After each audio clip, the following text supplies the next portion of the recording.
Então, a gente vai começar agora aqui a primeira sessão online, uma sessão que está respeitando o nosso momento de isolamento, mas uma sessão muito cheia de carinho, né, de saudade. A gente está aqui também com a participação de pessoas que entraram em contato pelo nosso perfil no Instagram, e a gente queria agradecer a participação dessas pessoas, né, que não participam, né, da sessão, nunca participaram da sessão, é ao vivo, mas sejam bem-vindas, né?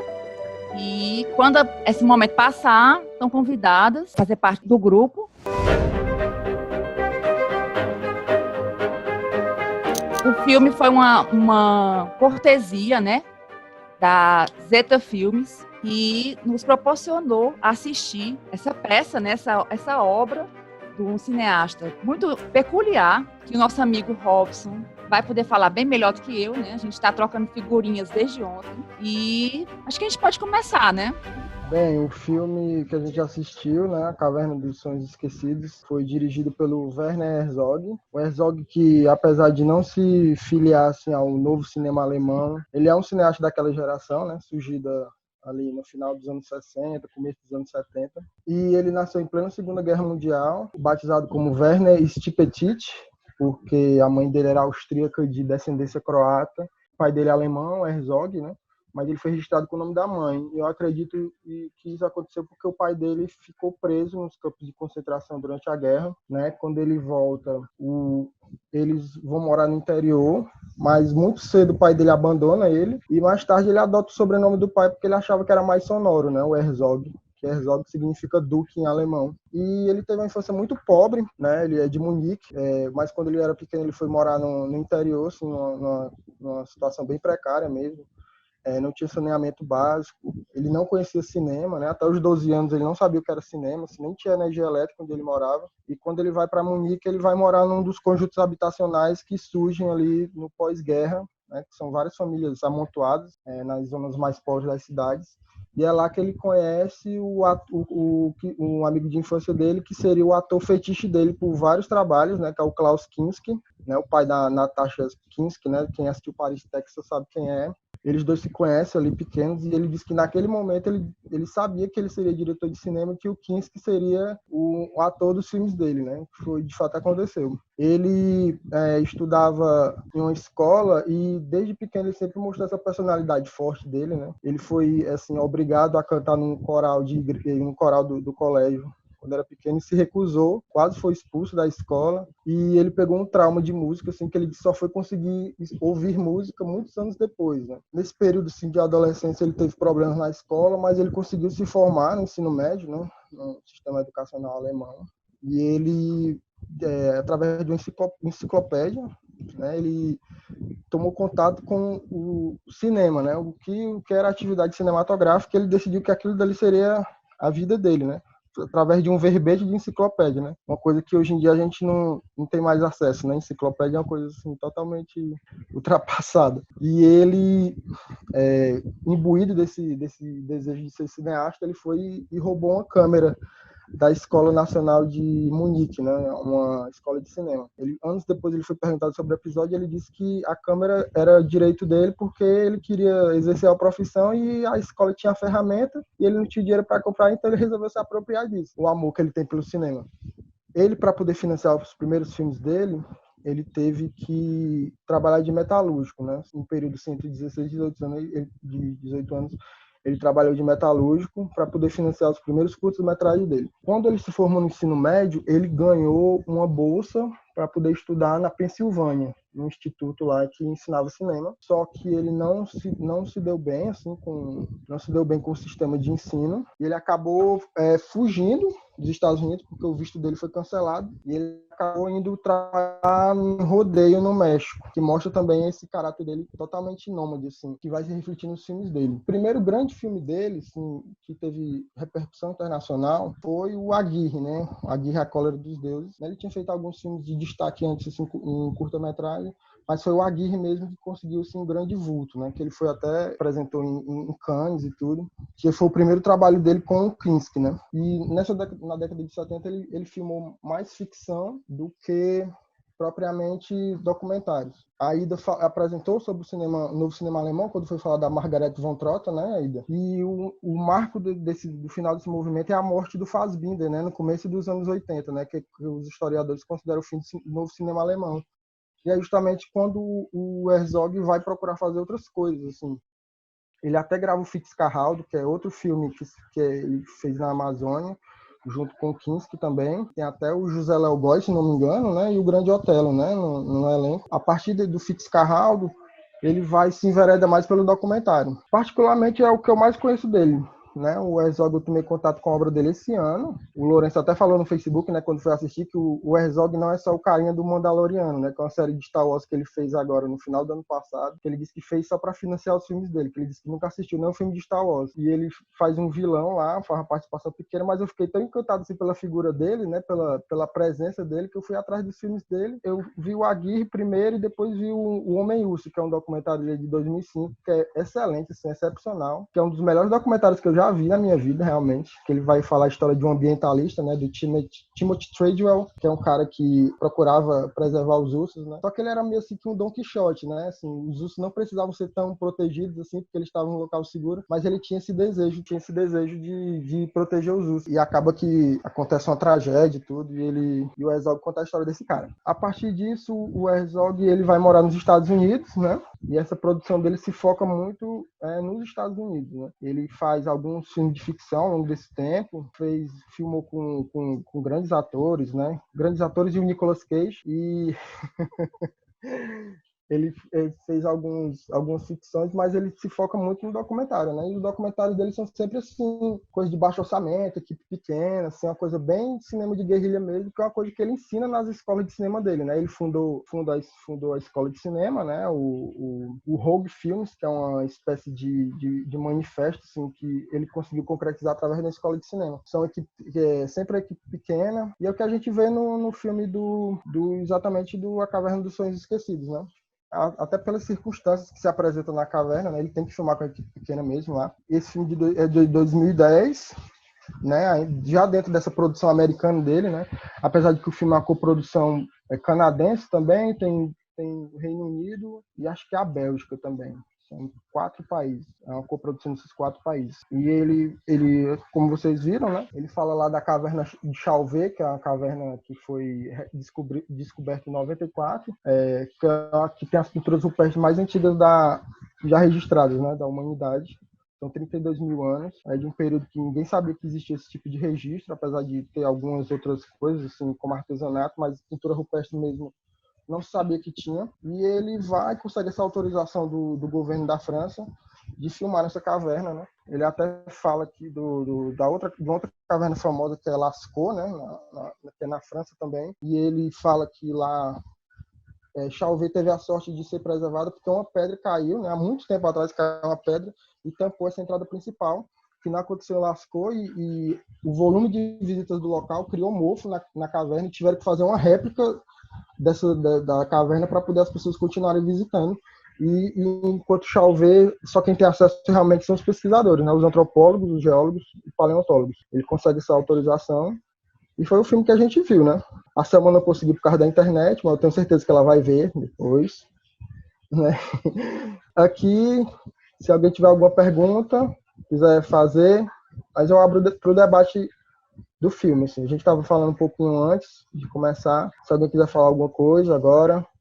Boa noite a todos vocês. É muito bom estar vendo todo mundo reunido novamente. E eu preciso dizer que eu ainda não sei exatamente o que eu vi enquanto assisti aquele filme. Eu pensei, assim, quando se pensa em ver um filme, você obviamente não sabe exatamente a experiência que lhe aguarda, e acredito eu que a experiência foi muito mais forte justamente pelo não saber, pelo não esperar. Eu mesmo fiquei impactado com as imagens que eu vi, com as cenas que apareceram lá da caverna de Chauvet, e é um momento hipnotizante, porque o que o Herzog faz nesse filme é transmitir a sensação que ele teve dentro da caverna.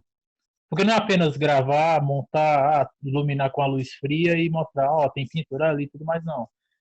o trabalho que o Herzog faz com esse filme não é só registrar, é também ajudar os pesquisadores na busca de uma história. A construção do documentário da Caverna dos Sonhos Esquecidos é justamente elaborar a história que os antepassados que registraram ali dentro da caverna, tanto as pessoas que desenharam quanto os fósseis que ali foram encontrados, possuam alguma relação com a história da nossa história, nós espectadores, porque de alguma maneira aquelas imagens conversam conosco. Eu imagino que a experiência de você visitar a caverna em si é muito mais forte, mas a maneira como Herzog elaborou o documentário para transmitir isso foi muito bem feita, porque a ideia era justamente essa, fazer você compreender a complexidade daquilo que ele está passando.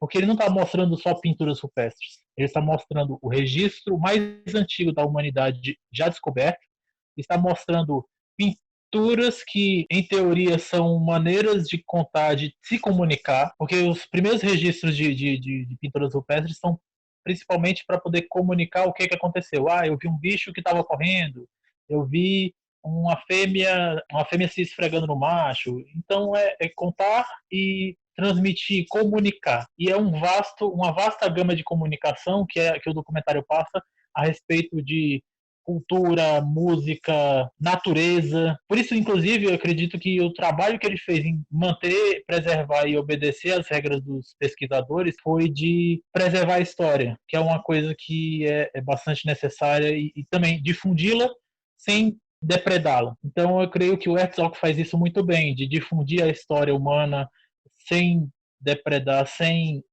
destruir, apenas contar, trazer a experiência para quem não tem condições de visitar a caverna e, pelo menos, manter as pessoas informadas daquilo que está sendo pesquisado, daquilo que está sendo estudado cientificamente. Mas também uma questão de ciência. Certeza. Arrasou, Glaubinho. Agora o Thiago quer falar. Boa noite, gente. Bom, eu assino embaixo com o que o Glauber disse. O que eu acho que é mais interessante no documentário do Herzog é quando ele consegue ir além vamos dizer assim, das informações científicas. É quando ele consegue atingir uma coisa espiritual.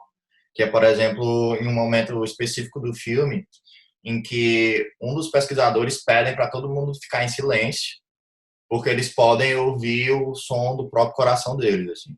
Eles podem até ouvir o som do coração. E aí, na montagem, o Herzog, ele deixa tudo silencioso durante alguns segundos, e aí depois insere uma batida de coração, assim.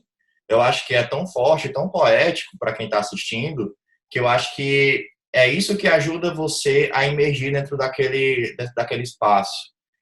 Além, é claro, né, de todo o conhecimento dos pesquisadores e como eles vão te guiando, assim, olha, um cara colocou a mão aqui, uma digital aqui, só que a gente pode acompanhar o rastro dele até o outro lado. E aí o Herzog, muito espertamente, muito inteligentemente, ele vai mostrando partes diferentes da caverna a cada momento do documentário, que se estende até o fim. E no final ele mostra cenas assim muito bonitas, já filmadas com câmeras melhores do que as do início, para fechar aquilo muito bem, né? Então, eu acho que, do ponto de vista mesmo de estrutura e de como aquilo atinge diferentes áreas, assim, da percepção, questão religiosa mesmo, que eles também tocam depois, assim, questão cultural, enfim, eu acho que é muito completo. A minha única crítica é que eu acho que talvez o Herzog tenha se estendido um pouco demais em alguns momentos. Eu não sei se isso é a percepção de todos, mas a minha é, assim. Eu acho que em alguns momentos ele vai um pouco além do que talvez fosse necessário, não sei. Tem um momento em que ele mostra um carinha, mostra uns cheiros, assim, eu fiquei, ok, tá bom, enfim. Mas tirando isso, muito bom, assim, eu acho que é uma baita experiência, assim, de documentário. Quero falar. Vai, Nath. Valeu, Titi. Não, Foi massa. Porque o Thiago tocou exatamente no ponto em que a gente estava discutindo no anterior, né? Que, assim, esse documentário ele me atravessou completamente, porque tem toda uma relação com as coisas que eu venho pesquisando já tem um tempo, de inserção da linguagem, assim, na evolução, né? Mas o que eu quero falar, discordando do Thiago, é que a gente vinha conversando e eu disse assim, que qualquer outro diretor que fosse fazer esse filme ia fazer apenas um documentário sobre geografia para ser passado nas escolas, né? E só que não é disso que se trata esse documentário, né? E eu estava mencionando com a Ida e o Robson, onde vocês chegaram, exatamente que tem várias cenas em que ele se estende no silêncio, inclusive, né? Às vezes ele tira até a música, passando apenas as imagens das obras de arte, né? Que tem ali na caverna. E, assim, eu fiquei pensando depois que isso poderia ser um tédio, poderia ser cansativo, mas não, assim, isso para mim cria, inclusive, um ambiente muito mais próximo da experiência de estar dentro da caverna, né? Acho que nesse ponto a gente discorda, Titi. Vai lá, Thiago, faz a tua réplica, já que tu foi citado. Não, assim, tentando explicar melhor. O que eu falei, ele se estende mais do que o necessário, eu não quis dizer dos momentos de silêncio, eu quis dizer em algumas informações que talvez eu acho que ele foge um pouco daquele ambiente, pelo menos na minha percepção. E aí eu citei o carinha dos cheiros, porque eu acho que é um momento que eu acho totalmente desnecessário. Eu poderia ter cortado. Ou aquele momento em que o velhinho vai fazer a lança e vai lançar, eu acho totalmente desnecessário também. Mas enfim, foi mais nesses momentos. Esses momentos dentro da caverna são muito bons mesmo. Mas eu sinto que em algum determinado momento o Herzog vai um pouco além demais, assim. Mas é só isso. Bom, pessoal, boa noite a todo mundo. Tá todo mundo me ouvindo bem, né? Realmente esse documentário me tocou bastante, né? Eu me lembrei quando a Aida falou, né, que desde o tempo da faculdade que gostava desse assunto, e eu me lembrei daquelas aulas de história da arte do professor Sapessoa, né? Realmente é fascinante, é muito emocionante, né? A gente vê aquelas figuras desenhadas por pessoas que viveram milênios atrás e que talvez não fossem tão diferentes de nós, né? Quer dizer, como o Thiago falou, o grande lance desse documentário não é simplesmente o seu aspecto descritivo ou expositivo, mas o seu aspecto espiritual. A poesia que a gente encontra do título, a música, as imagens expostas e ao enfoque que foi dado, né? Eu acho que o fato de ele jogar com a iluminação para meio que simular como se fosse aquela luz bruxuleante das tochas e tornar a experiência de ver aquelas pinturas mais próxima do que foi naquela época, né? A gente pode só conjecturar e a gente pode realmente imaginar, sonhar mesmo, né? O que é que acontecia ali? Por que é que aqueles animais, alguns deles têm muito mais pernas do que na realidade? Será que ali não era realmente um tipo de narrativa gráfica sequencial, como, por exemplo, o Will Eisner tem essa teoria, né, no livro dele, ele fala sobre isso, e que tipo de função aquilo ali tinha, aquele altar, o crânio do urso, né, que tipo de cerimônia era realizada ali? Aquela cápsula do tempo, né, se tornou possível porque a caverna ficou preservada, mas quantos outros locais, não em cavernas, aconteceram coisas parecidas e não chegaram até nós porque, evidentemente, não duraram, né? Então, eu penso que aquilo ali é como um espelho que a gente olha para nós mesmos, né? Quer dizer, nós, se estivéssemos ali, sonharíamos talvez os mesmos sonhos que aquelas pessoas e que foi durante tanto tempo esquecido, né? É fascinante você tentar reconstituir aquilo ali, quer dizer, aquelas camadas, primeiro teve ursos, depois humanos, depois ursos de novo, depois outros humanos, isso em espaços de milênios, né? Milênios. O que é que passava na cabeça daquele pessoal ali? Então, esse aspecto mais contemplativo, né, fez muito bem. Realmente foi um documentário muito, muito bem executado, né? E eu concordo também com o Thiago quando eu digo que, às vezes, uma coisinha ou outra, eu teria feito diferente, mas quem sou eu, né? Mas, por exemplo, eu acho que fica meio deslocado aquele hino dos Estados Unidos na flauta, tiozinho lançando a lança, bom, mas, ao mesmo tempo, o impacto dos sonhos, né? O impacto da caverna nos sonhos daquele pesquisador, ele dizendo que sonhou com leões durante muito tempo, e não só as figuras, como os próprios animais. Quer dizer, aquilo ali toca realmente muita gente, né? É uma dádiva que tenha sido preservado, né? Que esteja sendo tão bem cuidado a ponto de evitar a presença do grande público, mas que tenha sido feito esse documentário para que a gente possa realmente apreciar a beleza, a poesia, o lirismo daquelas imagens. Muito obrigado. Pessoal, alguém mais quer falar? Posso falar? A Karen. Oi. Oi, Karen, seja bem-vinda. Oi, gente. Eu pedi para entrar, mas nem sabia exatamente de onde era o grupo. Eu estou falando aqui de Florianópolis, Santa Catarina. E vocês são do Ceará? Exatamente, Karen, a gente é de Fortaleza. Então, porque eu vi rapidão ali nos stories do pessoal da Zeta Filmes que tinha um grupo que ia discutir. E como eu adoro o cineasta, eu falei, eu precisava pelo menos estar escutando a galera falando e tal. Então, agradeço muito por terem enviado assim em cima da hora, porque eu terminei de ver o filme bem em cima do horário que a Zeta deu. Bom, queria mesmo escutar mais vocês, mas gosto muito do cineasta e estava tentando achar aqui um pouco se tinha, eu tenho alguns livros dele, se tinha alguma história do filme aqui, mas eu não consegui identificar. O Fitzcarraldo que tu estava falando tem a Conquista do Inútil é todinho sobre o Fitzcarraldo, né? Então a gente tem um pouco assim essa forma do Herzog ver. E eu tenho um livro de entrevistas com ele também, que é um livro que eu comprei em Barcelona, mas que eu não tenho como achar ali se tem um filme para poder. Então assim, vou ter que ter um tempinho para dar uma olhada para ver se tem ali. Mas uma coisa bacana que vocês estavam falando, eu acho que foi o que primeiro que falou da questão da narrativa, né? Então, acho que foi o Glauber que falou da criação de uma narrativa, né? Que essa é uma grande sacada do documentário. Então, eu fico pensando, e aí eu faço o cotejamento paralelo com um filme que é anterior, que é o Encontros no Fim do Mundo, que, se vocês conhecem, é de 2007, né? Eu não tinha visto a Caverna dos Sonhos Esquecidos.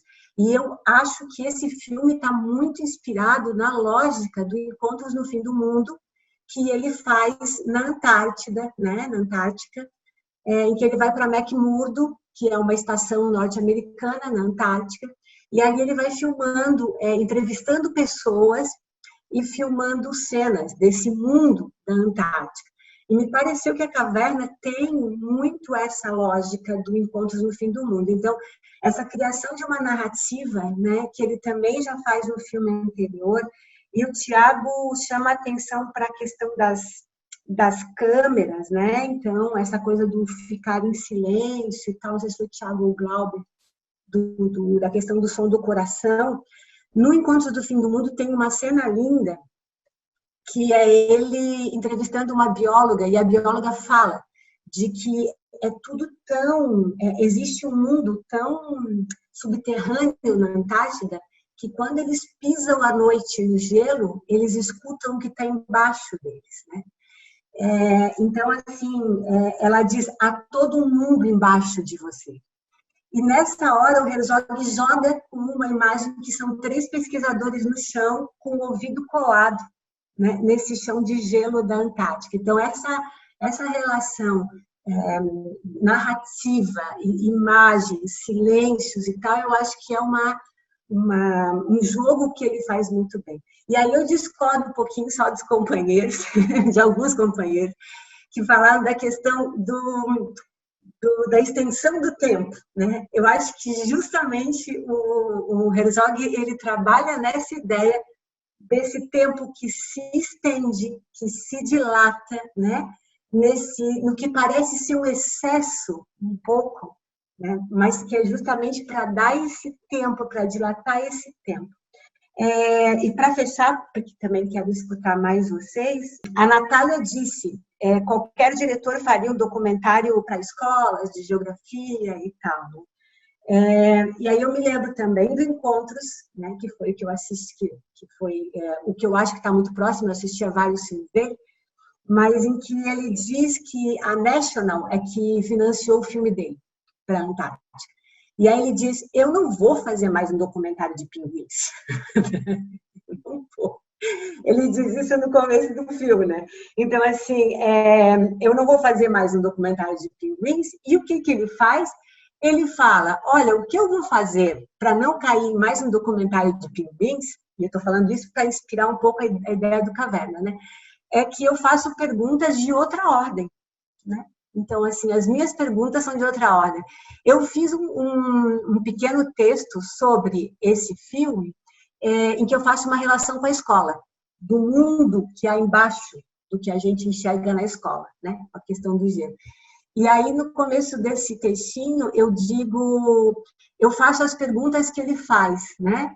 Ele diz, por que os humanos usam máscaras ou plumas para ocultar a identidade? Isso no documentário da Antártica. Por que eles selam cavalo e precisam perseguir bandido? Por que certas espécies de formiga mantêm pulgões como escravos para explorar gotículas de açúcar?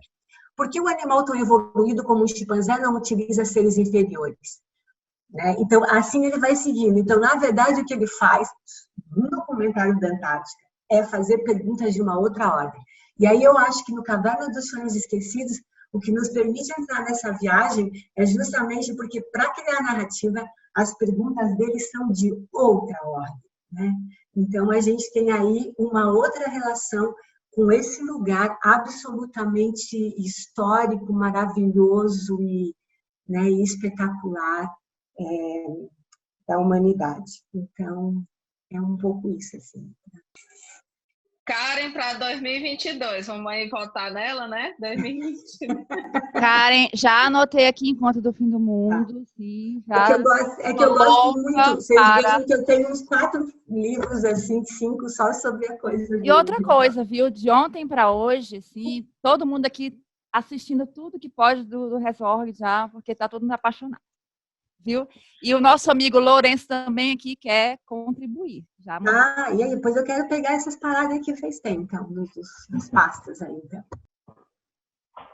Tudo bom? Boa noite, pessoal. Dá para ouvir?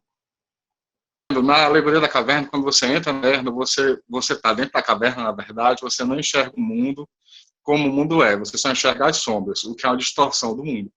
Aqui, nós, enquanto espectadores, quando entramos na caverna, junto com o Herzog, com a equipe de filmagem dele, nós somos introduzidos a um mundo que a gente não sabe, ou ao menos não tinha ideia de que existia.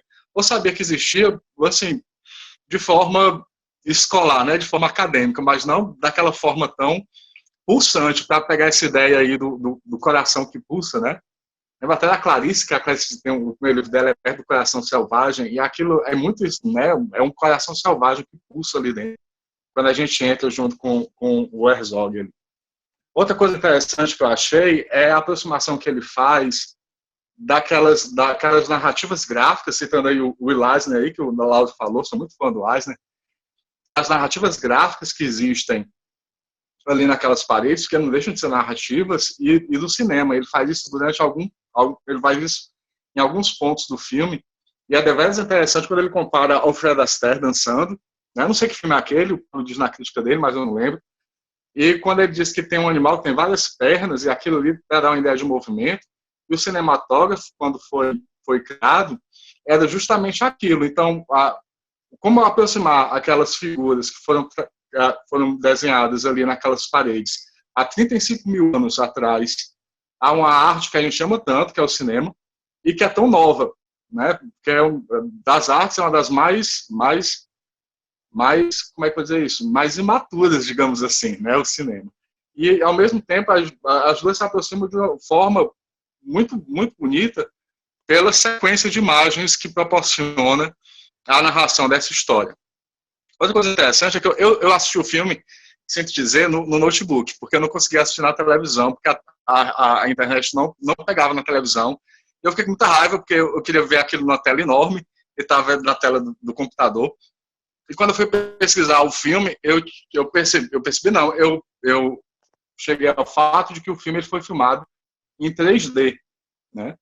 E eu disse, como assim 3D? Já pensou você vê em casa, né? Com a qualidade que não é exatamente a melhor de todas.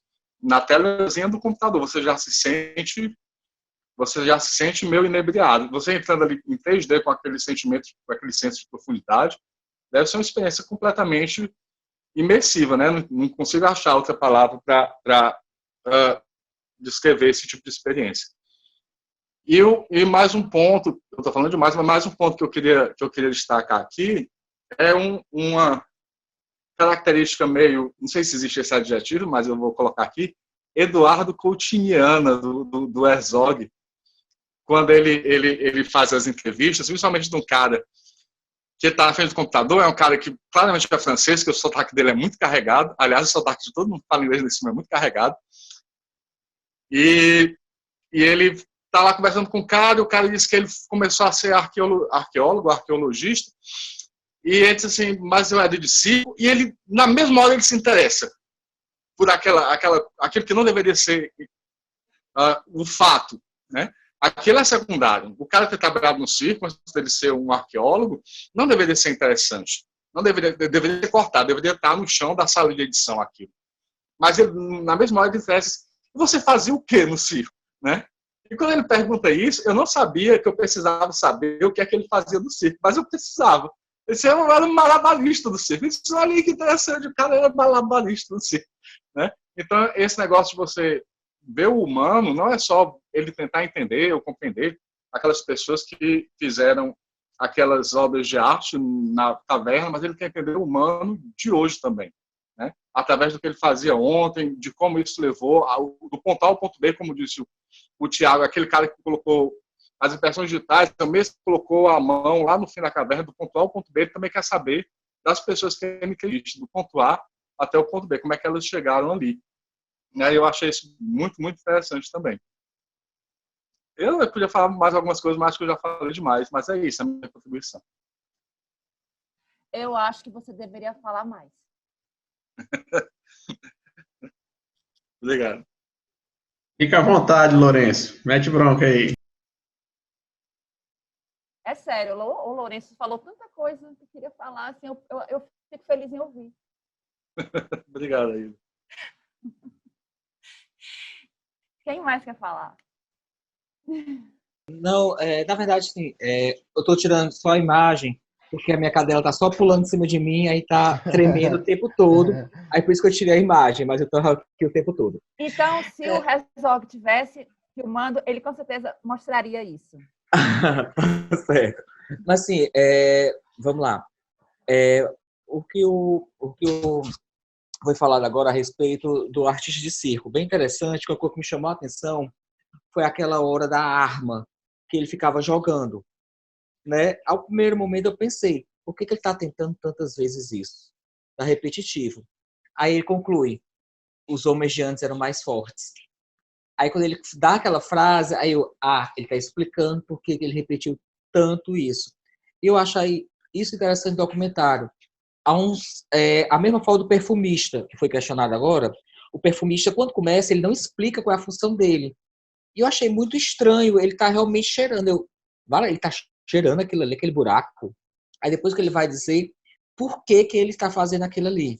Então, assim, ele parte de uma experiência sensorial de cada pessoa, cada um dos envolvidos, para ver qual é o elo que aquela caverna, que aquilo ali vai ter com cada um. Gente, assim, eu não sei se é porque é o corpo que me interessa muito, essa questão desse tipo de aventura, enfim, e eu vi aquela caverna, a minha vontade assim, gente, eu quero estar lá, eu quero entrar ali, eu quero ver aquilo ali.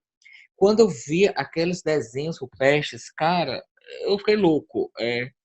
E a questão do 3D, Lourenço, eu vi depois pesquisando sobre o filme, que eu vi também que ele tinha sido feito em 3D.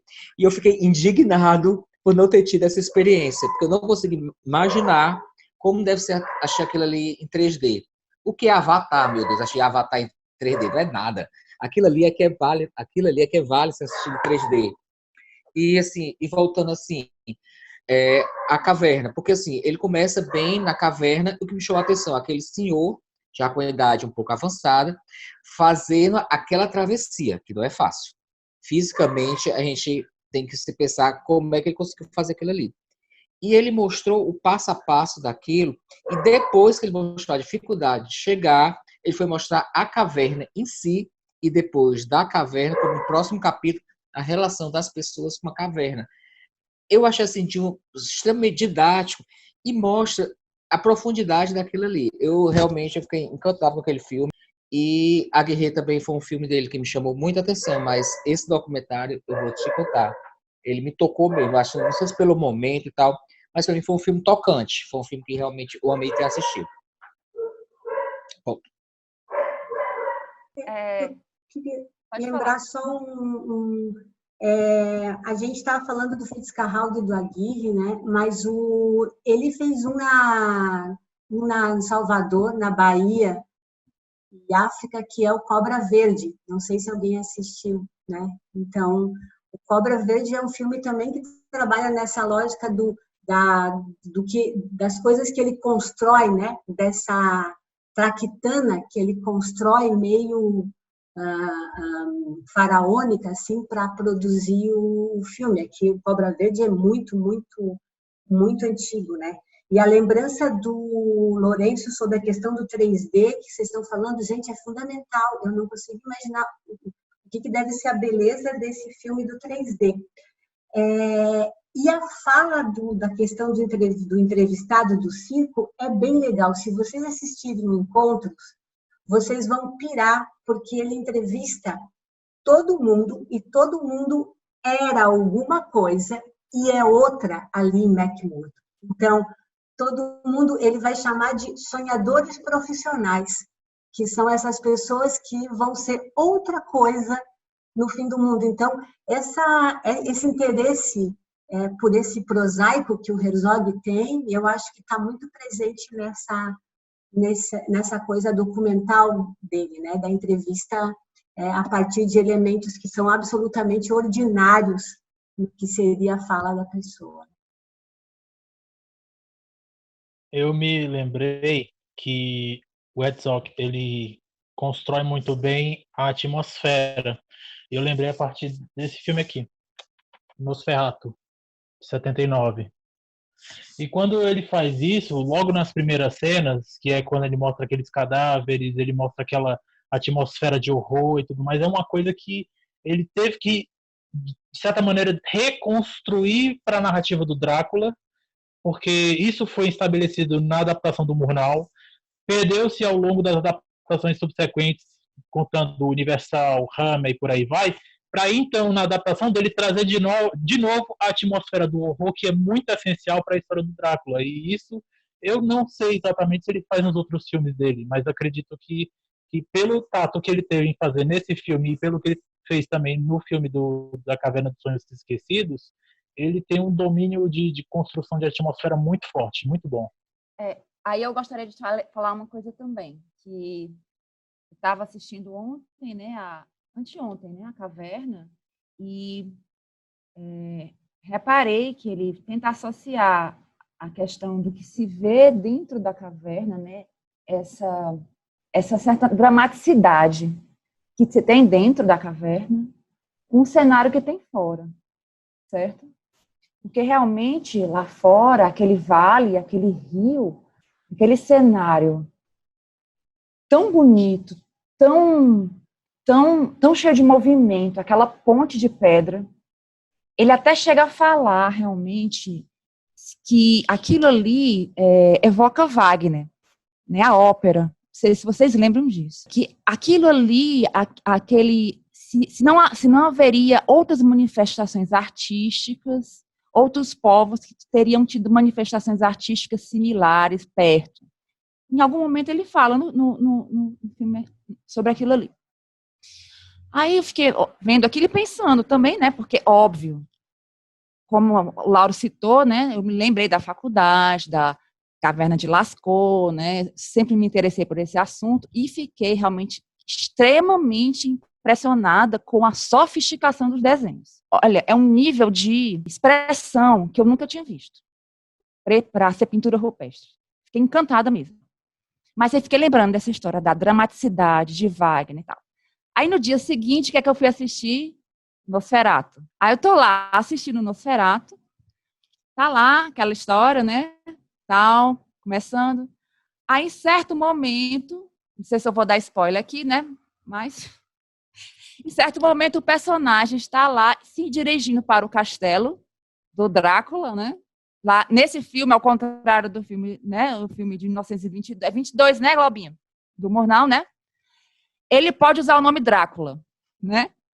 Ele está caminhando e, de repente, ele se depara com a natureza inebriante. E natureza, e montanha, e a névoa, e o rio, e não sei o quê. E tome natureza, e natureza, e montanha. E parece que eu estou no outro filme, de novo. Sabe? E deixou de ser filme de terror. E começa aquele negócio. E Wagner. Eu acho que só pode ser Wagner. Acho que era o Anel dos Nibelungos ali. Entendeu? Aí eu fiquei vendo, poxa, esse Herzog não existe não, esse cara. Não existe esse homem. Ele não quer saber. Ele é único. É único. E ficou incrível. Eu adorei o Nosferatu. Adorei. De verdade. Adorei.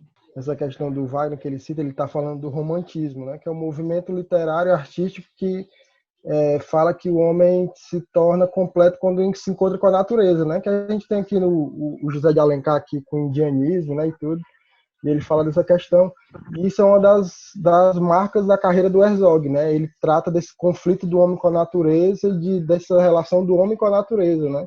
Como ele se torna obcecado, como ele se torna melhor nesse contato com a natureza, que é justamente o homem urso, por exemplo, é isso, né? Exato. O cara que é tão apaixonado pela natureza que ele quer proteger e a natureza acaba matando ele. Ou Robson. E outro filme, Homem Urso. Pessoal, assistam. Foi uma das coisas mais fortes que eu já vi na minha vida. Eu fiquei extremamente impactada. Extremamente. Eu fiquei até assim, sem dormir direito. É engraçado falar do Nosferatu, porque era uma coisa que eu estava pensando em falar e depois surgiu. Porque você compara, por exemplo, Psicose, aquela obra-prima que virou lixo. Aí você vê Nosferatu, aquela obra-prima que surgiu, outra obra-prima. Eu acho que quando você assiste, quem sou eu para desmerecer o clássico original? Mas quem vê o Nosferatu do Herzog fica apaixonado por aquela obra. Gente, eu lembro bem que eu achei aquele filme, lá vai, o velho, no Cine Ceará, no Cine Clube do Cine Ceará, ou Cine Ceará não, desculpa, do Museu do Ceará. Eu assisti lá. Aí você imagina a experiência de achar aquele filme em um museu, no centro de Fortaleza. Então, assim, foi para mim uma experiência cinematográfica fantástica. E o Herzog, para mim, por isso que eu fui assistir os outros dois dele, o Aguirre e o Fitzcarraldo, eu fui assistir depois de Nosferatu. E para mim o cara realmente ele impacta. O Homem-Urso, infelizmente eu não assisti ainda, mas aí depois que a Aida falou agora, tenho que procurar e tenho que assistir porque deve ser fantástico. O Homem-Urso acho que tinha no Prime. Acho que ainda tem. Eu queria voltar, porque eu infelizmente não vi o Nosferatu. Eu queria voltar para o filme só numa questão que o Lourenço foi brilhante falando, assim.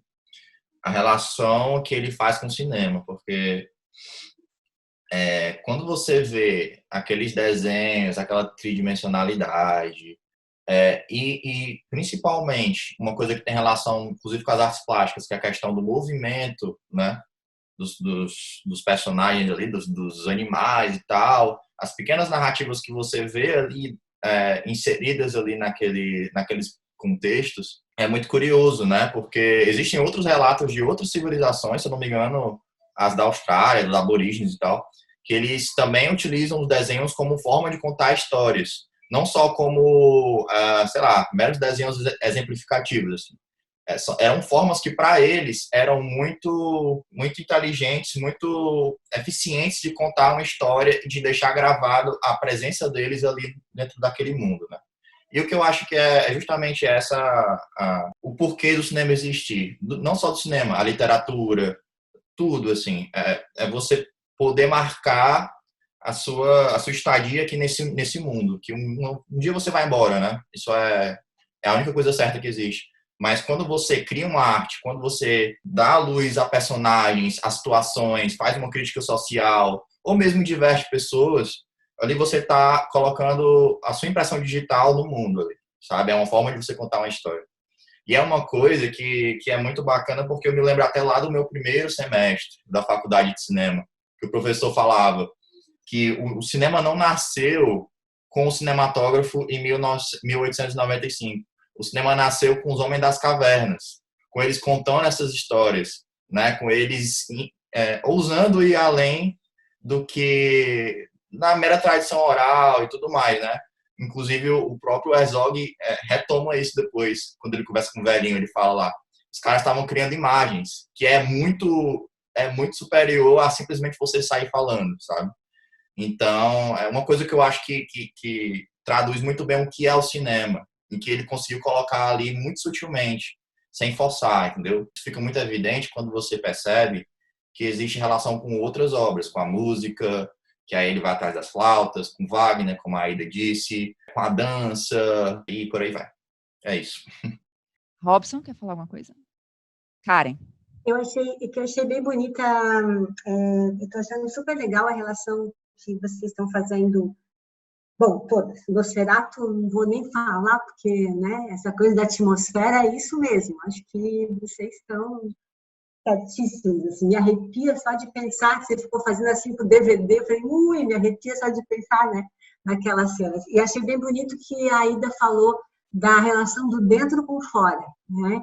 Então, acho que isso também aparece na caverna, né, muito forte. E até quando ele, além do arco que ele mostra, né, aí daquela parte do final, quando ele vem com as usinas nucleares, e também essa pontinha que o Herzog dá aí, né, dessa questão ambiental e tal, que ele também faz no outro filme, né, de pensar de maneira muito poética essa ação humana, né, contundente e poética aí, ao mesmo tempo, né? Então ele está mostrando uma caverna de 30 mil anos e está mostrando uma usina nuclear.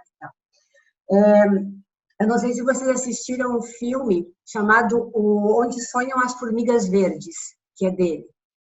Esse filme, se alguém conseguir baixar, não sei o que, eu quero, porque esse filme eu vi na época do VHS.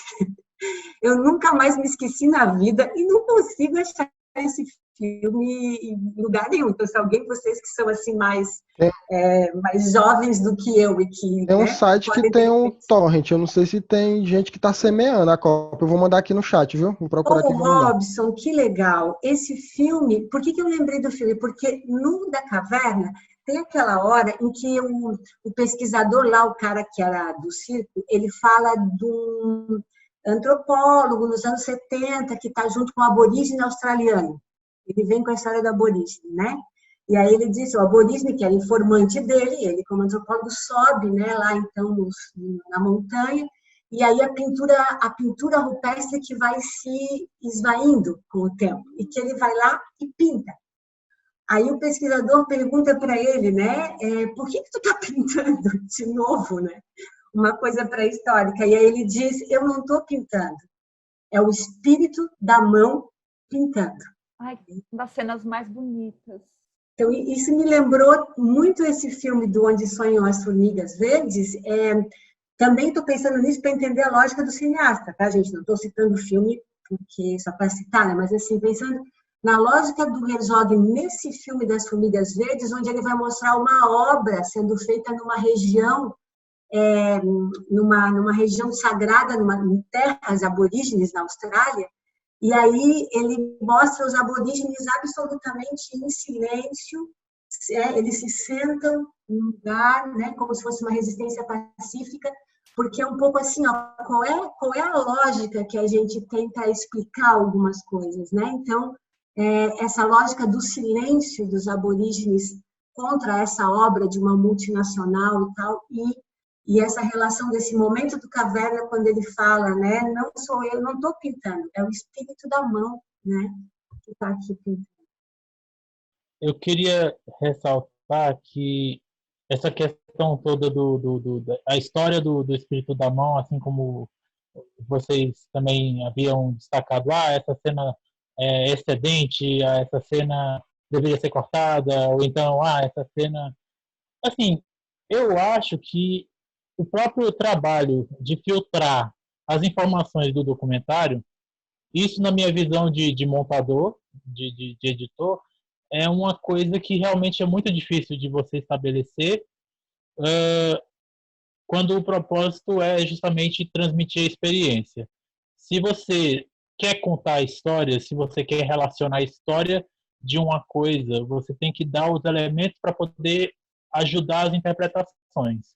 A gente está discutindo bastante, tal informação poderia ter sido descartada? Poderia, mas eu acho que a presença dela nos faz pensar. Certo, isso de alguma maneira tem alguma relação, porque aí a gente fica pensando, matutando essas informações e tudo. Uh, um momento que eu lembrei é quando a pesquisadora ela fala que tinha um desenho lá de uma fêmea se esfregando no macho de leão da montanha, uma fêmea e um macho de leão da montanha, e ela diz, essa pintura é importante para poder tirar uma dúvida dos nossos pesquisadores, se o leão da montanha tinha juba. Dá para ver pelo desenho que ele não tinha.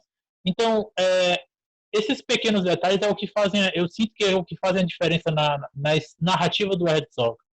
Porque não é só a questão da narrativa de mostrar a caverna, é compreender como os pesquisadores chegaram lá, o que eles estão estudando, como isso impactou na vida deles, porque não é só a história da caverna, é a história de quem está pesquisando a caverna para trazer essa história até nós.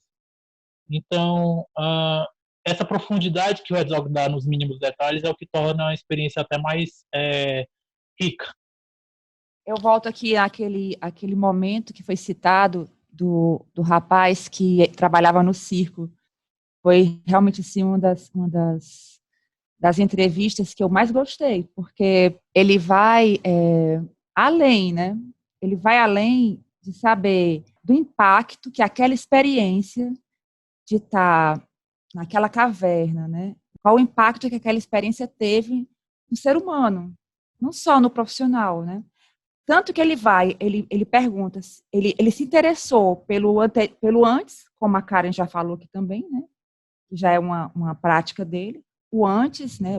Sim, e trabalhou no circo, ele disse, mas você domava leões, né? Ele até brinca, né? E ele vai se interessar pelo fato de ele ter que ter dado um tempo de ir na caverna, porque aquilo ali estava impressionando um pouco ele, e ele teve que passar um tempo sem ir na caverna, porque estava sonhando com os leões. Ele até fala, você estava sonhando com os leões, a representação ou com os leões de verdade? Aí ele diz, ambos. Não é assim? Então isso aí, essas minúcias, isso é muito especial, isso é muito, sabe, eu acho que isso não tem em qualquer documentário. Robson, quer falar alguma coisa? Não, só falar para Karen que o link está aí no chat, né? Espero que tenha gente semeando ainda o torrent. E eficiência, né?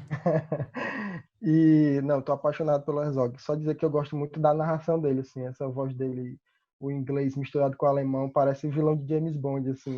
Olha, eu vou fazer outra observação. Não é só a voz, não. Ele é incrível. Ele é tão bonito. Eu vi hoje à tarde, não sei se a Karen viu esse, ou vocês viram, que é o Lições da Escuridão, que ele é um média-metragem que ele fez, e ele sempre vai em busca do extremo, né?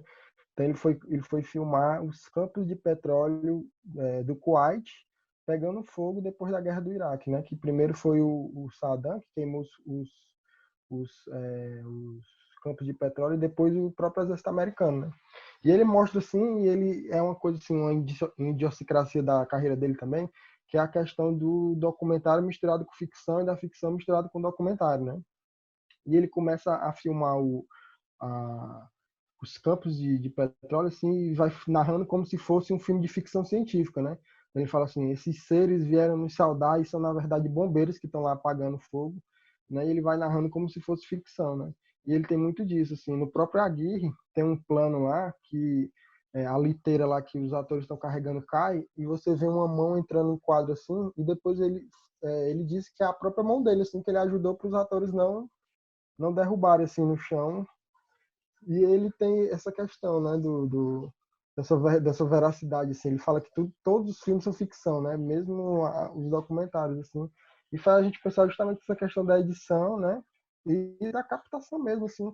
Porque a partir do momento que você está apontando a câmera para um lugar, você está fazendo uma escolha, né. E na sala de edição é do mesmo modo. O que vai no seu filme é você que escolhe, assim, você que coloca o que é que a plateia vai vai ver. E sobre aquele plano do hino americano, assim, eu estava até falando antes, assim, com as meninas, né, que eu interpretei de uma forma diferente, assim. Esse cara que toca o hino americano, ele é um pesquisador norte-americano, né? E ele acho que ele deixa assim o cara focado em tempo a mais, dilata esse tempo, justamente para mostrar, olha só como esse americano é egocêntrico, né? Com tanta coisa para tocar, ele justamente vai tocar o hino dos Estados Unidos. Enquanto todos os outros pesquisadores assim falam muito mais da pesquisa e de tudo mais, ele vai e procura mostrar o hino dos Estados Unidos, assim. E eu acho ele, assim, o Lourenço fala que ele é meio coutinhiano, assim, mas eu acho que ele não tem tanto assim, o afeto que o Coutinho tem. Eu acho que ele é um entrevistador assim, mais implacável. Assim. Ele ironiza os entrevistados dele, né? Assim, e é meio essa questão mesmo. Tanto esse do americano, que mostra ele com a cara assim, meio de constrangimento depois de tocar a música, quanto do Geneste, né? Que é o chefe de pesquisadores, que ele mostra lá tentando imitar como ele caçava, né? E ele mesmo comenta em off, assim, né? A tentativa dele não é muito eficiente, né? Mas pelo menos ele tentou, né? Ele fala assim uma coisa assim, ele é bem irônico nesse sentido. Assim. Inclusive o Herzog, ele no começo do filme, ele astuciosamente, ele manda uma informação de maneira indireta, que é quando eles estão já dentro da caverna. Ele fala que a equipe está restrita, está andando por um caminho de metal muito estreito, e com essa informação ele diz indiretamente que não tenho nada a esconder. De fato, ele não esconde nada, ele mostra tudo que potencialmente tem alguma relevância para aquela narrativa que ele esteja construindo para o documentário. Só jogar aqui mais uma última informação, linkando com o que o Robson falou. Que tem muita gente que acha que documentário é realidade, mas não é verdade, tá? Porque o documentário ele lida com um ponto de vista que é estritamente relacionado ao realizador e também tem questões de montagem, ele vai escolher onde ele vai posicionar a câmera, ele pode muito bem também dirigir uma daquelas pessoas e também existem estudos que falam que as pessoas mudam, elas se modificam quando elas estão sendo gravadas. Elas não são elas mesmas. É algo que é interessante até de pontuar também. E eu acho que o filme do Herzog deixa isso muito claro quando ele consegue te causar emoções extra realidade. Quando ele coloca uma música para te causar uma emoção, quando ele para e usa o silêncio para fazer isso, quando ele insere um som ali, alguma coisa do tipo. Né? Então, enfim, basicamente isso. Eu acho que foi o Robson que falou, ou a Aida, da questão da documentário ficção, que fez um pouco essa tensão aí na obra do Herzog. Robson, não sei se foi tu, acho que foi tu, né? Que pontuou. Ai, gente, obrigada, obrigada das formigas, obrigada pelo da Netflix, e esse da Netflix, que o Robson falou do petróleo, mas o da Netflix é o dos vulcões, né? No fim do mundo, ele fala que ele quer filmar os vulcões, ele aponta para esse documentário que ele vai fazer. Ele reencontra um dos pesquisadores do Encontro do Fim do Mundo e é o cara que conduz o documentário. Ai, que bárbaro! Porque no encontro ele diz, pô, ele tá na boca do vulcão lá na Antártica e ele diz, pô, eu quero muito filmar esse negócio do vulcão e tal. Então ele faz isso mesmo. Fez alguns anos depois ele encontra o cara e o cara que conduz o documentário, assim. Gente, eu preciso ver na Netflix, que bom! E eu queria, porque eu puxei minha caixinha de DVD, que essa pessoa, assim, dos DVDs. E aí, esse aqui é o segundo filme dele, o Fata Morgana, e me lembrei dele por causa disso que vocês estavam falando da tensão ficção documentário. Então, esse é No Deserto do Saara, né? Nossa, é um filme dos anos 70, 1971, eu acho. E ele vai fazer um pouco essa coisa da criação, paraíso e tal. Ele vai ficcionalizar um pouco a história da criação, mas a partir da filmagem no deserto do Saara. Então, digamos, né, que essa relação de ficção documentário que a gente está falando agora nesses filmes, ele parece que começando, né, a discutir, né, começando a exercitar, digamos, aqui nesse filme de 71. Então, Só como indicação, assim, porque achei bem, bem bacana quando vocês estavam falando. Natália não quer falar mais nada, não, Natália? Eu queria ouvir a opinião da Thelma. Na verdade, eu tô doida que a gente encerre pra poder ver esses outros filmes todos. Começar aqui a ver a filmografia inteira. Eu também quero ver tudo. E a Selminha não falou ainda não, né? Pois é, eu queria ouvir a Selma.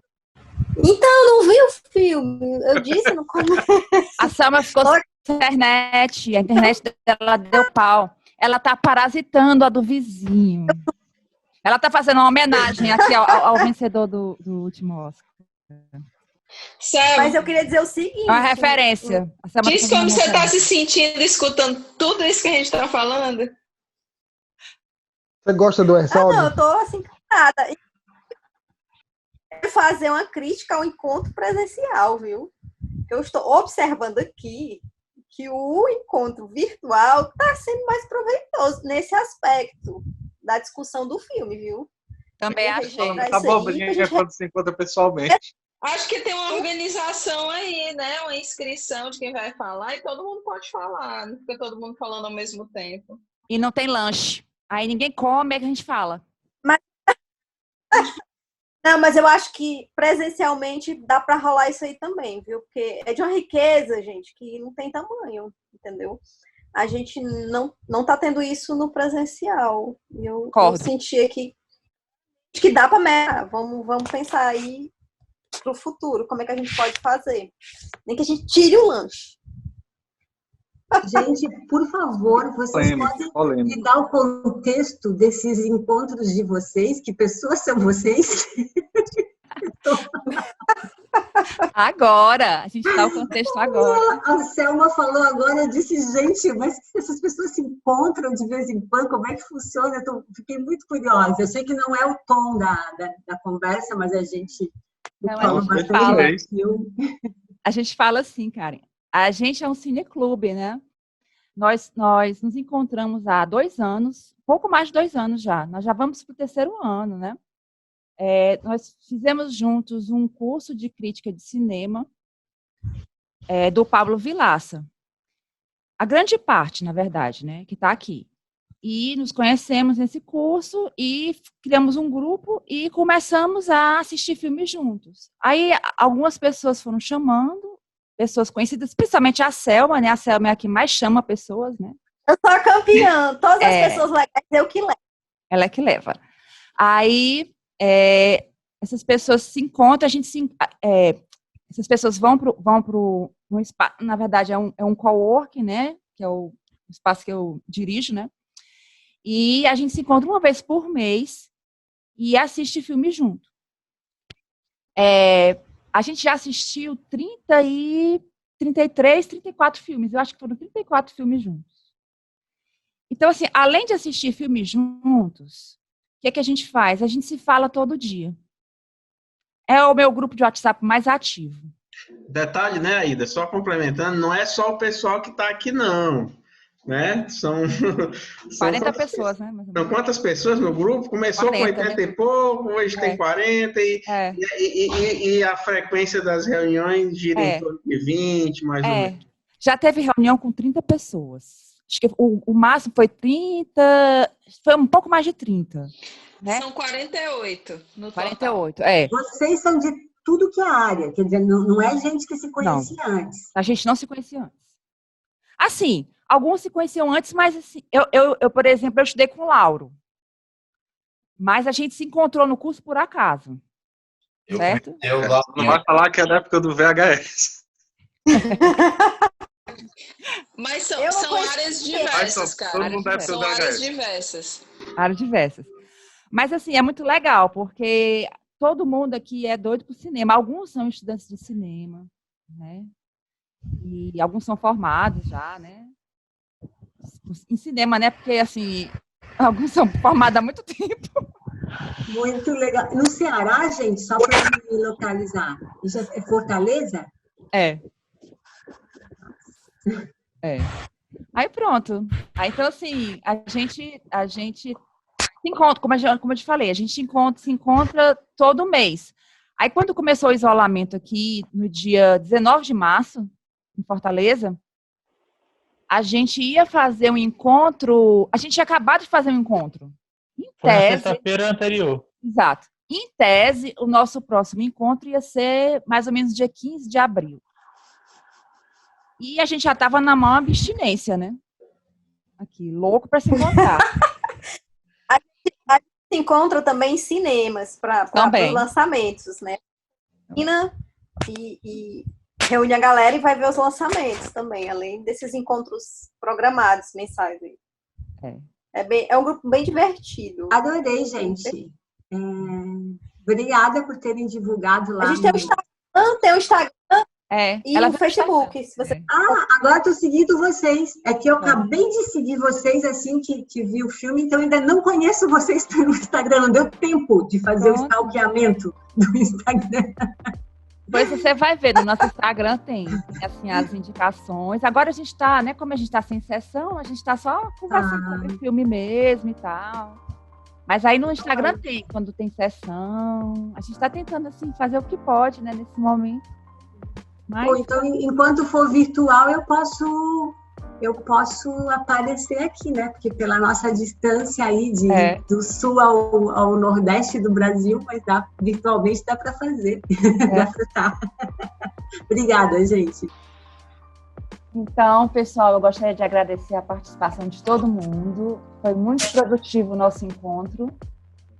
Nós conseguimos agregar muito conhecimento sobre esse filme. Eu gostaria mais uma vez de agradecer a Zeta Filmes por ter compartilhado com a gente o filme do Herzog e a todo mundo que participou. A gente fica aguardando a participação no próximo momento, na nossa próxima sessão. Muito obrigada.